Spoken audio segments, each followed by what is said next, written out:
itu kan sering setiap hari live streaming di TikTok. Terus ada viewers yang ngasih tahu, Yuri ayo ikutan gitu.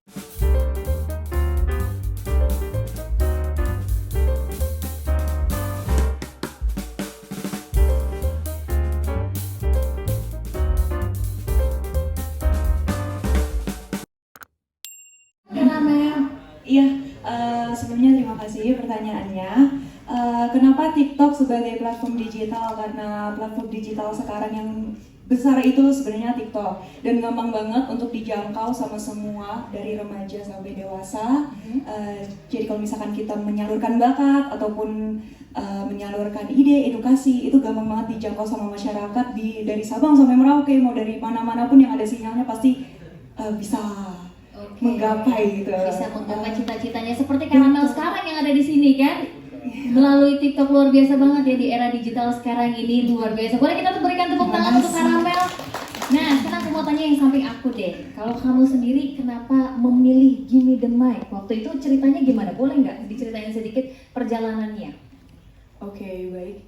Kalau Yuri sendiri itu kan sering setiap hari live streaming di TikTok. Terus ada viewers yang ngasih tahu, Yuri ayo ikutan gitu. Barangkali Yuri lewat jalan sini bisa jadi besar gitu. Dan alhasil Yuri berada di titik ini juga akibat dari doa-doa mereka juga gitu. Alhamdulillah. Keren banget Yuri. Semangat ya. Ya. Boleh dioper mic ke sampingnya karena sekarang Natasha mau tanyain bagaimana sih sejauh apa, sematang apa persiapannya untuk ke babak selanjutnya nanti. Kalau persiapan sudah pasti akan dipersiapkan sebaik mungkin. Setuju. Ya. Jadi dari belajar lagu-lagu yang ada dengan baik, juga dari kita sendiri juga ada pelatihan seperti kayak koreo dan lain-lain. Itu kita antusias untuk ikutin. Jadi Korea juga belajar ya, bukan hanya belajar nyanyi tapi harus bisa kayak ngedance dikit-dikit gitu ya. Bisa nggak? Pada bisa ngedance nggak? Harus bisa ya, karena itu satu paket berarti ya, Mas Arif ya. Itu satu paket ya. Betul. Harus bisa. Harus. Oke. Nah, sekarang Natasha mau tanya yang namanya Jauza dan Sino. Jauza dan Sino. Oke, karena ini banyak banget yang penasaran nih Pak dan Ibu semuanya yang pengen mendengarkan suaranya Jauza dan Sino. Kita boleh spoiler tipis-tipis ya? Boleh banget. Aduh ini buru banget. Boleh berdiri. Yang ini berarti Sino ya? Kak Budi. Jauza yang dipanggil. Oke, Jauza dulu deh. Ini kita spoiler ya. Seberapa luar biasanya sih suara dari kontestan Gimme the Mic? Kita penasaran. Silakan boleh nyanyi sedikit. Oke, aku bakal nyanyiin lagu Soulmate dari Kak Hitna. Sekarang aja ya. Ketika engkau datang, mengapa di saat ku tak mungkin menggapaimu, meskipun kau semaikan cinta di balik senyuman indah, kau jadikan seakan nyata, seolah kau berjiwa, meskipun tak mungkin lagi untuk menjadi pasanganku, namun ku yakini cinta kau kekasih hati. Keren banget. Jauza ini siap menjadi kekasih hatinya para pecinta atau penonton SCTV masyarakat Indonesia. Saya yakin nih suaranya benar-benar lembut. Itu tadi nada rendah ya Kak Iki ya? Iya, betul. Ya, aku so tahu gitu. Tapi keren banget ya. Maksudnya ini luar biasa banget. Ini salah satu contoh dari seberapa luar biasanya suara yang akan kita dengarkan nantinya di program Gimme the Mic selanjutnya. Nah, kalau tadi sudah perwakilan dari teman-teman yang perempuan, sekarang boleh Sinyo ya. Mau nyanyi lagu apa? Saya mau membawakan lagu Cantik dari Kak Hitna. Cantik Kak Hitna. Oke, silakan. Cantik. Apa? Jawab. Aduh, Rasa hati berbisik untuk melepas keresahan dirimu. Wow, wow, wow. Walau mentari terbit di utara, hatiku hanya untukmu. Ada hati yang termanis dan penuh cinta, tentu saja kan ku balas seisi jiwa. Tiada lagi yang ganggu kita. Ini kesungguhan, sungguh aku sayang kamu.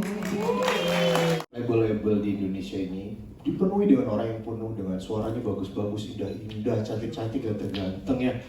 Tapi kenyataannya juga banyak yang nyusahin secara kantor label, nyusahin sama pihak klien, nyusahin sama IO dan lain sebagainya. Itu karena persoalan yang kita anggap sepele tapi itu sangat penting ternyata, yaitu attitude. Walaupun skill kita tinggi, popularitas kita tinggi, prestasi kita tinggi, tapi kalau kita tidak memiliki attitude yang baik, hari ini kamu terkenal, besok kamu tenggelam. Itu loh. Saya dukung. Ya, nomor 1 ya, 2024. Quotes by Kak Budi Dore. Baru udah bikin mekanismenya dari awal kan. Jadi kita ambil dulu dari semuanya ke 80, 80 ke 20, 20 ke 12, 12 masuk ke panggung SCTV. Kenapa kita pilih angka 12? Karena kita ngerasa itu adalah angka yang tepat. Jadi itu kita dapat 12 yang udah bagus. Kita juga punya mekanisme pembagian berapa yang dipilih dari juri, berapa yang dari pengguna. Dan kita ngerasa 12 ini adalah angka yang adil pemilihannya, sehingga kita dapat 12 orang yang sangat terbaik di sini. Baik, dan mungkin saya nambahin yang kedua, Silakan, pertanyaan Pak kedua. Sambil sekaligus tadi Mas Romi saya terskip, mohon maaf, satu pertanyaan. Kenapa kok cuma 3 episode gitu ya di TV ya? Jadi sebenarnya kami merespek proses yang sudah dilalui di TikTok. Ya, bagaimana TikTok itu dari tadi 25.000 lebih, kemudian diperas sampai 80, kemudian 20, dan kemudian 12. Itu panjang sekali. Di situ seleksinya juga luar biasa. Kita pun juga ikut terlibat dalam seleksinya, itu lumayan capek sih ya, panjang, banyak banget ya, dengan berbagai macam kualitas suara, dari yang biasa-biasa aja sampai yang bagus banget, sampai yang mohon maaf ada kurang. Tapi kita merespek semua, kita lihat dan dengerin satu persatu, sehingga di situ prosesnya cukup panjang. Sehingga begitu sampai 20 itu sudah terseleksi menjadi lebih yakin kita. 20-20-nya menjadi bagus. Begitu 12 bagus lagi. Jadi kita sudah yakin dengan itu, sehingga 3 episode menurut kita juga bukan episode yang sembarangan. Jadi kita benar-benar pengen menampilkan yang terbaik di situ. Jadi tidak memanjang-manjangkan episode. Jadi kita pengen padat 3 episode itu dan benar-benar menunjukkan kualitas mereka. Itu Mas Romi saya nambahin. Kemudian dengan Mas siapa, maaf. Tadi yang juara 2 dan seterusnya gitu ya. Jadi begini, tentunya ketika muncul di TV itu exposure itu menjadi sebuah tentunya privilege buat teman-teman finalis ini. Karena yang akan melihat menjadi lebih banyak, lebih luas ya, tidak hanya di TikTok tapi juga di TV yang mungkin universe yang berbeda tadi saya sampaikan. Dan jangan salah, disitulah tidak hanya mata dan telinga dari para pemirsa, tapi mata dan telinga para talent spotting, para label, para pemandu bakat yang lain ya, yang siap-siap akan meng-approach ataupun mendekati Anda untuk menjadi the next superstar. Salah satunya ya tadi Ibu Morin Chandra di belakang itu. Beliau udah melihat nih, memantau 12 ini kira-kira mana yang cocok untuk kita kontrak misalnya. Selain yang juara 1 tentunya, yang kita memang janjikan adalah memang juara 1. Tapi tidak menutup kemungkinan jika memang kualitas potensi dari teman-teman itu luar biasa, itu bisa dikontrak. Mungkin tadi seperti Kak Budi, Kak Iki, wah bisa jadi nanti akan bersemangat untuk membuat itu, tergantung waktu tadi. Mas Budi sih sudah merencanakan. Oh, Mas Budi sudah. Makasih ya, Ti. Begitu ya Mas ya. 80 terus mengerucut ke 40-20 ya.